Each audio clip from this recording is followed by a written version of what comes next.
আমাদের অনুভূতির এবং আস্থার যে জায়গাটা সেটা হচ্ছে বাংলাদেশ জাতীয়তাবাদী দল।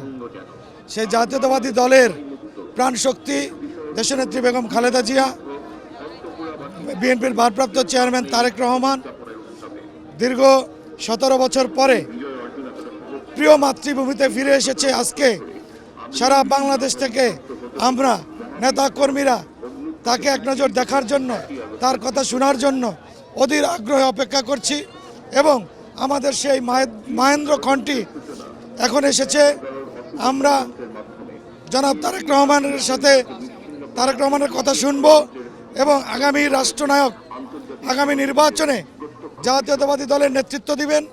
নেতৃত্ব দিয়ে দেশের জনগণের ভোটের মাধ্যমে আগামী নির্বাচনে দেশের প্রধানমন্ত্রী নির্বাচিত হবেন এবং আগামী গণতন্ত্র পুনরুদ্ধারের যে লড়াই বিগত দিনের, সেই আন্দোলন সংগ্রামে আমাদের এই ভারপ্রাপ্ত চেয়ারম্যান সুদূর ইংল্যান্ডে থেকে এই দলটিকে ঐক্যবদ্ধ রেখেছেন এবং ঐক্যবদ্ধ রাখার সাথে পাশাপাশি তিনি আন্দোলন সংগ্রামের নেতৃত্ব দিয়েছেন।